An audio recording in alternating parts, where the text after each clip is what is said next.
Okay, well, I have two radios from the same customer. These things have been sitting around my house for probably a year and a half. Well, just after the accident, they came in, and I do appreciate the customer being very, very patient with me through these trying times. Ew, cat hair everywhere. So, is there a model number anywhere? Oh, look at that. There is something down here on the bottom. Can we actually see what the model is on this one? Let me zoom in on it. Model R-1077, 7 transistor, Matsushita Electronic Industrial Company Limited, made in Japan. So that is the Panasonic radio, and it appears the dial cord is still in good shape, which is a very good thing. It definitely needs a good washing because look at all the dust that's collected in there. And then here is the Sony. I believe that is directly coupled. So yeah, there's the pointer right there. So that's 530 and all the way up to just over 1600. Is there a model number on this one? Model TR-18196 transistor. And power supply 4.5 volts, size AA, Sony Corporation, Tokyo, Japan. So these things were basically made next door to each other. So I'm going to go ahead and just probably do one video for one radio and one video for another radio. So let's go ahead, and I'm going to start with the Sony. Need to try to figure out how to get this thing open. I did have the bottom off of it, and I think they want you to use a coin, but obviously my thumbnail might work semi-good if I can get it to turn, maybe.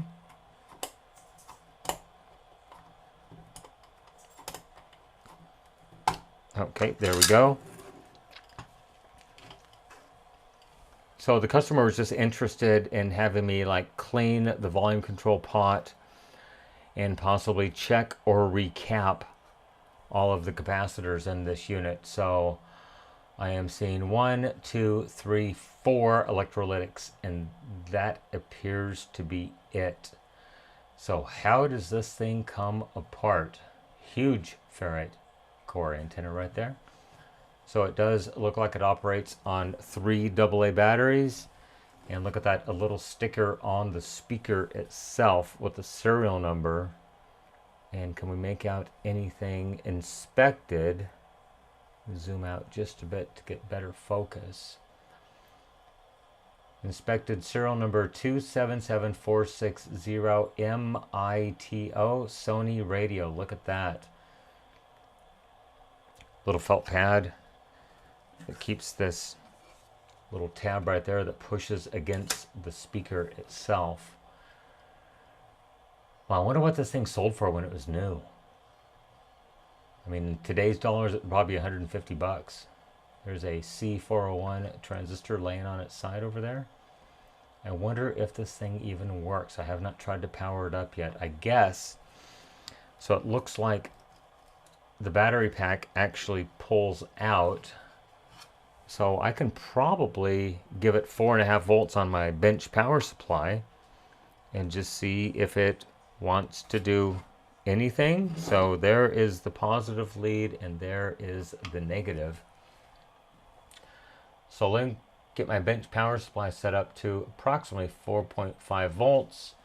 And I'm probably going to go ahead and give it a current limit of only like 50 milliamps because I don't think it needs any more than that. So I've got my leads shorted together and I'm just adjusting the current limit on my power supply. Well, there's 100 milliamps. That should be more than enough to run this thing. So we'll clip the positive there and we'll clip the negative there. Volume control is very scratchy.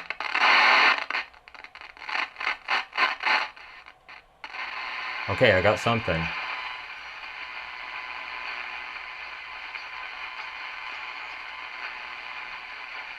So I should have a local station coming in at about 1290. And I've got nothing. Is the tuning alignment that far off?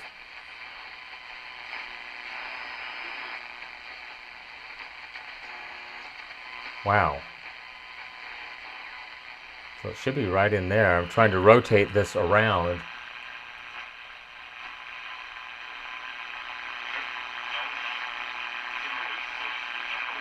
I've got something. So where is the ferrite rod? Wow, this thing is picking up all kinds of noise, but I'm just wondering, is my local station off the air? Try to turn the volume down just a hair.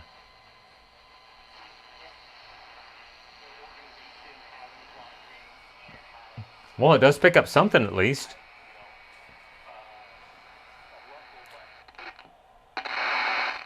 Volume control is very much in need of service. Well, let me see if I can figure out how to get this thing apart.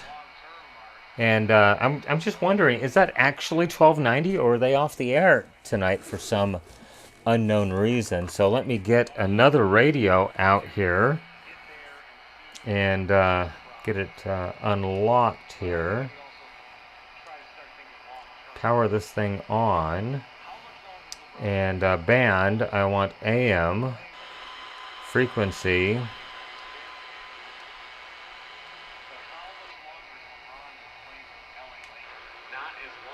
Well, I'd say it's the same station coming in. It must be on nighttime power mode because it is almost 10:20 at night. So at that orientation, I get the best signal on this thing. My little C Crane shortwave pocket radio I basically take everywhere with me just to have an AM shortwave FM radio with me. Well, let me go ahead and try to get the knobs and stuff off and maybe get the whole circuit board out from the inside of this unit. Also, running this on the switch mode power supply here might be creating some interference. Let's go ahead and try some batteries. One moment. So I do have 3 nickel metal hydride batteries I'm going to pop in here.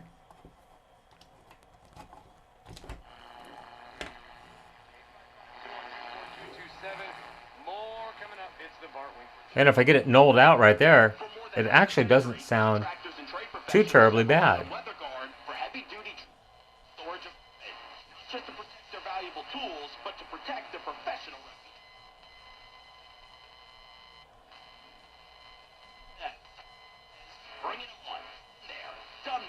Okay, well the radio actually works, so there's a possibility just cleaning that pot, which has gotten a lot better with just the slightest amount of exercise, might take care of the issue. But I definitely want to go ahead and try to get everything out of the cabinet and maybe wash this whole thing in the dishwasher just to get any crud out of it. So let me see if I can get this tuning dial to pop off and the volume control knob to pop off very, very gently. There we go. That is off. And we'll try to lift up. No, I might need a prying apparatus. I really don't want to pry too hard on this vintage radio. I think I need 2 prying apparati. Is that the correct term for 2 units as apparati? Oh, I felt movement.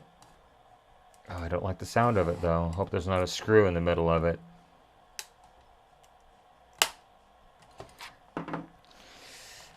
Let's go ahead and try to grab a little knife and get the cover off. There might be a single screw in the center.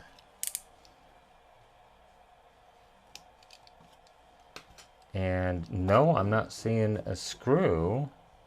Oh, but I'm seeing a set screw down there. Look at that. All right, let's try to get that single set screw out. Wow, why would you do that, Sony? Oh, look at that. Came right off. Just a single set screw down there. I'm thinking this might have been a part in the past. Look at that. Comes right out. Can wash that very nicely. 4 screws might hold the circuit board in place. Well, let's go ahead and get those out of there and see if we can get the whole assembly out. Maybe, I don't know. We'll see. Cross that bridge when we cross that bridge. Yeah, someone's been into this because the screws are not in the best condition ever. And there's a fly in here, and I'm going to try to get rid of it right now. One moment. And we have one less fly in the room. I have about a 96% strike rate. Let me go wash my hands, and we'll continue. All right, well, the flies kind of know the rule. You leave me alone, I'll leave you alone. You mess with me, and I'm going to take you out. Oh, look at that. It looks like the whole thing is coming out. Go ahead and remove the batteries.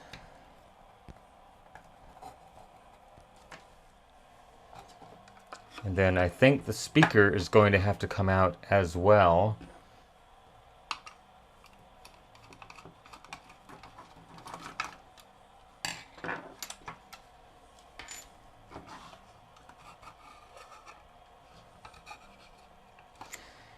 Now, theoretically, everything should lift up and out somehow.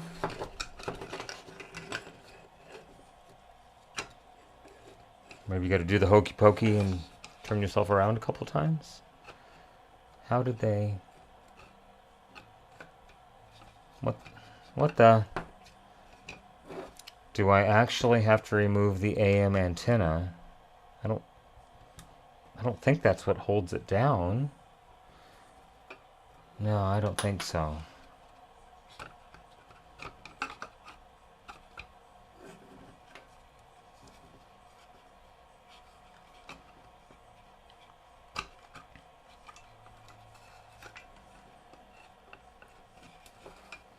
It's got to fit past there. There's no other way. It has to. There's no way they put the antenna on after. I mean, I wonder if there's disassembly instructions for this somewhere. Because it doesn't fit.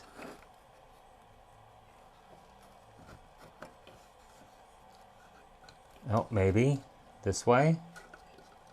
Oh, yay, look at that. I got the whole thing out.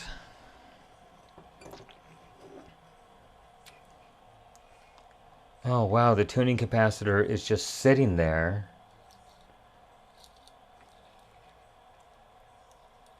And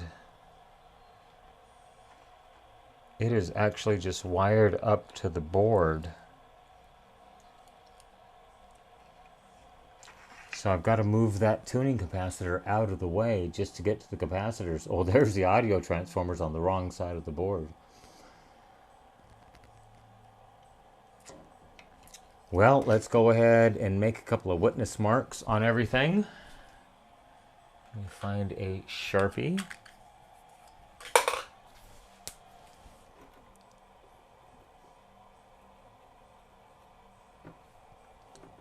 And as far as the volume pot goes, I think we'll make a couple of black marks over there. And then we'll start tearing this thing apart. See if we can make it like new once again. One moment. Okay, well, I did manage to find a schematic on another TR-1819, but I don't believe it is this particular one, because as you see, this one's got 1, 2, 3, 4, 5 capacitors. And I did actually find a circuit board view as well, and 1, 2, 3, 4, 5 capacitors. So I don't think that is the correct version that I currently have. There are some voltage measurements just in case you need it for your TR-1819. That might be a different version. But I do believe that this is the correct schematic diagram for this unit, because I see 1, 2, 3, 4. Am I missing something in here? I don't think so. I looked it over a couple of times, and I think that is going to be the correct schematic. So I've got a 30 microfarad 6 volt, 30 at 6 volt. Oops, sorry about that. A 2 at 3 volt, and a 10 at 3 volt. So that pretty much sums up what I've got going on in this radio. So I've got them marked. I went ahead and just move this out of the way. Marked in red where the capacitors actually are. So there's 1, 2, 3, and then I thought I marked the fourth one. Maybe not. Oh, there's the fourth one right there. Barely can see it in red right there. So let me go and break out the ESR meter and we'll test these just to see what condition these 50-plus-year-old capacitors are in. One moment. Okay, so I do believe this capacitor is the audio coupling capacitor. It comes right from the yellow lead on the volume pot right there. And it is absolutely open.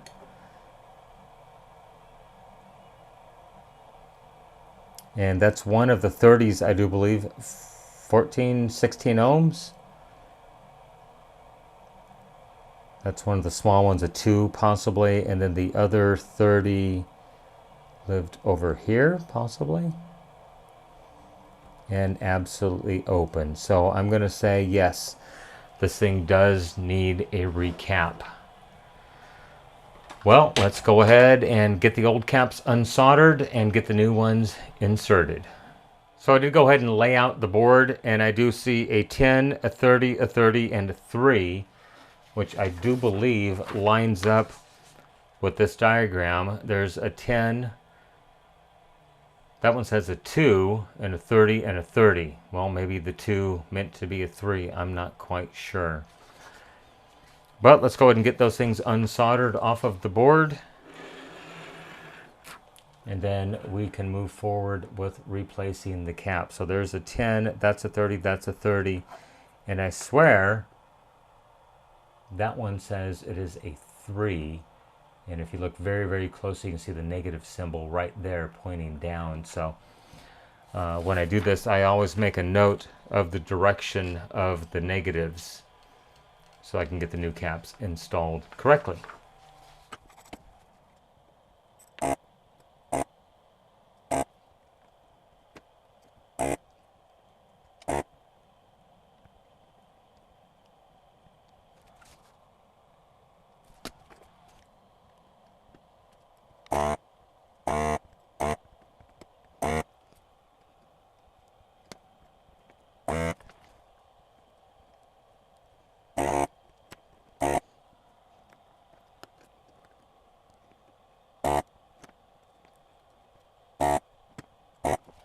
Well, sorry if some of that was off camera, and sorry if my head got in the way of some of it.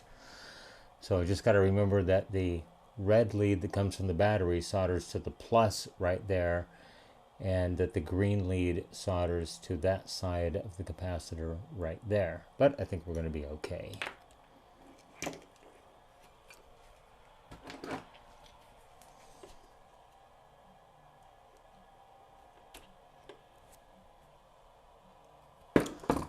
So this one shows that it is a 3 at 3 volts. And let's see what I've got here to replace it. A 3.3 at 50. And unfortunately, it is a Chong X, but it is a 105 degrees Celsius cap. So let's see. Negative is on that side, so that means that the positive goes over here.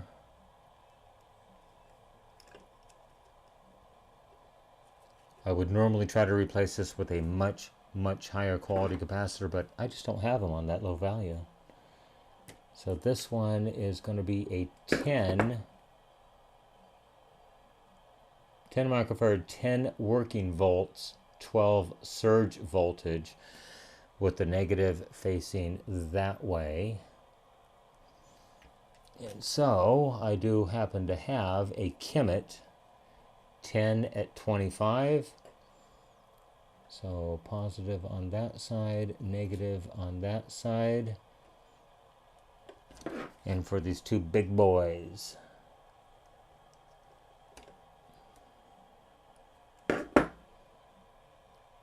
negative goes towards the white tuning coil. That is a 30 at 6 working volts, 8 surge volts. And it's hard to find those low voltage caps anymore. This is going to be a 33 at 25. And I thought it was a Kemet. I'm not quite sure.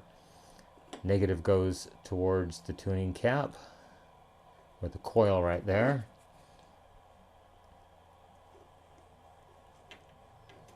And is this one not? Well, it was. Okay, so this one goes kind of diagonally with the negative going up. And that one is going to be another 30 at 6 working volts, 8 surge volts.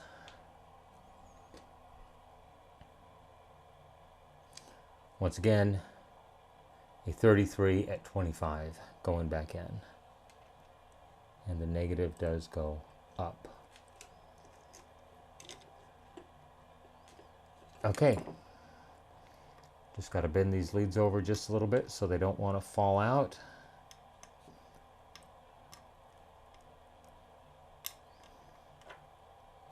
Trying to remember where the red lead goes. Please don't lose it.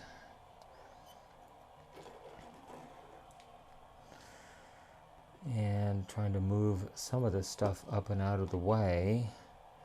So yeah, the battery goes to the plus. Okay, let's go and solder these things in. And I think I'm going to turn the fan on. It's quite warm tonight.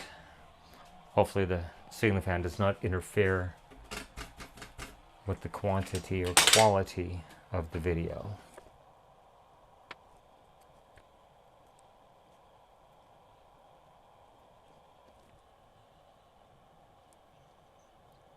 All right, let's find some little tiny cutters and trim those leads off.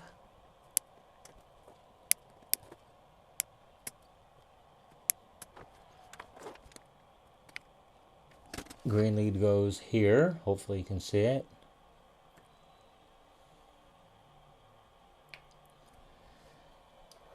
The yellow audio output lead goes here. And of course it's not in view. There you go. That's where the yellow lead goes. And then we must connect the battery lead to that capacitor right there.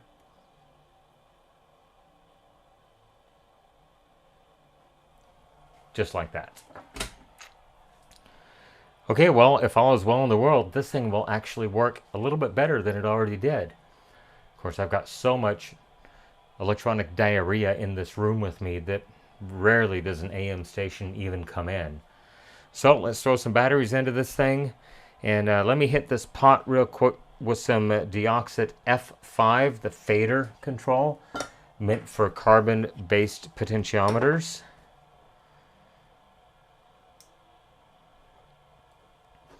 So I think I can shoot through this little hole right there.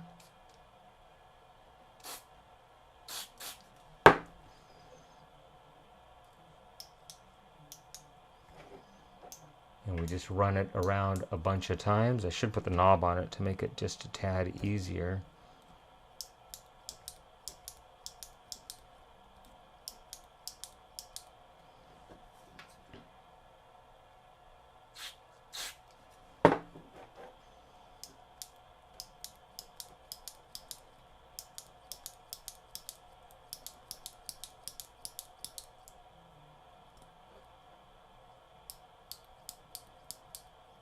Okay, I am good with that.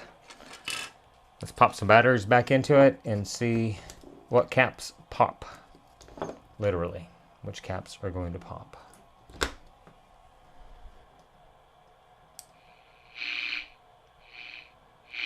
Well, already that sounds much better.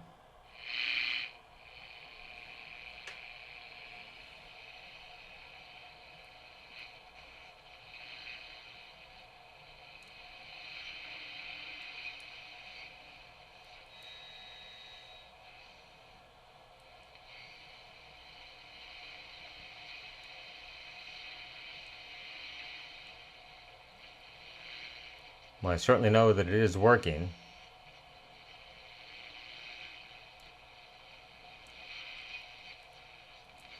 But I'm not picking up any stations. But I think that's okay. But the volume control works perfect at this point.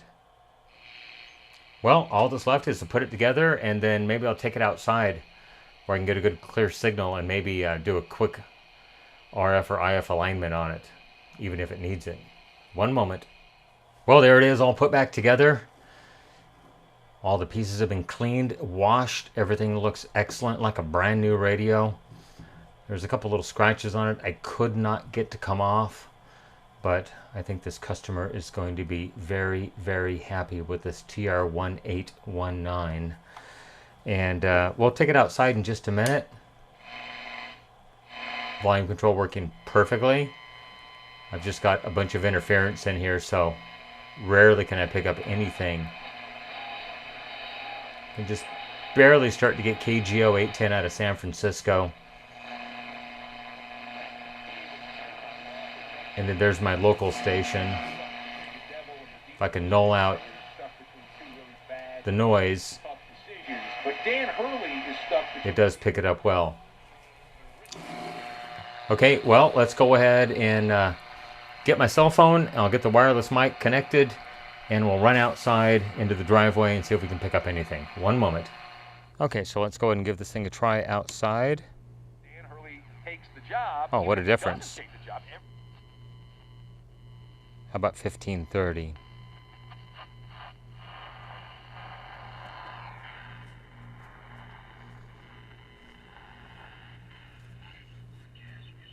There it is.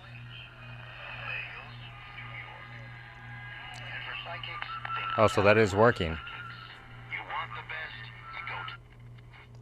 So let's try 640 KFI.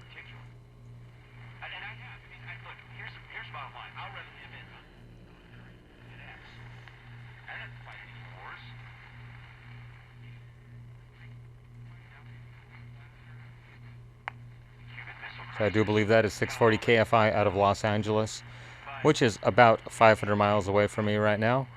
So I'm going to say that is definitely a win. Well, I certainly hope you enjoyed the video on the Sony TR-1819.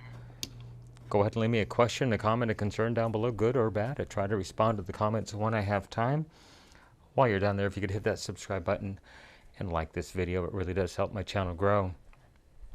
You can follow me on social media, Facebook, Instagram, Twitter at NorCal715. You can email me, norcal715videos@gmail.com.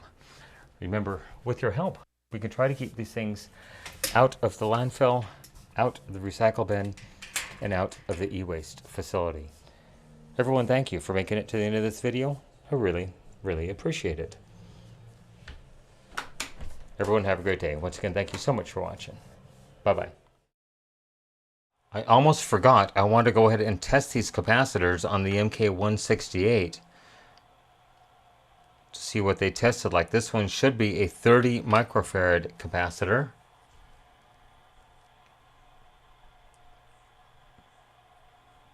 And it does read 46 microfarads, but the ESR is 17 ohms. That's bad. So for a 30, I'd like to see probably 3/4 of an ohm or less. Here is another 30 microfarad capacitor.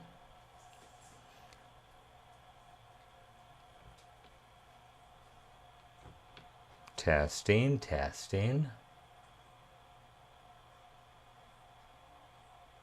And it reads 44.7 with a 25 ohm ESR.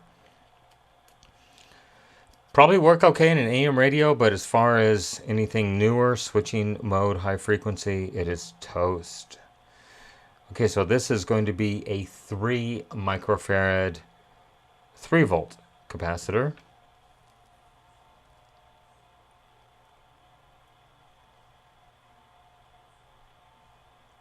$689 nanofarads, and the ESR is 0.12K, so that's 120 ohms ESR. That one has reached the end of its life. And then least but not last, maybe the other way around, I'm not sure. This is a 10 microfarad capacitor and 10 working volts, 12 surge volts.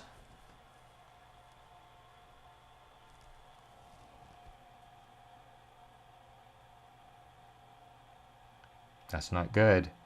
Well, it reached 25 microfarads and 110 ohms or 0.11 K ESR. So that one is definitely toast as well. It would be the same as putting a 110 ohm resistor in series with one of the leads, or 55 ohms with one lead, 55 ohms with the other lead. It is not capacitoring in that value. Okay, I hope you liked the bonus material. Everyone have a great day. Once again, thank you so much for watching. Bye-bye.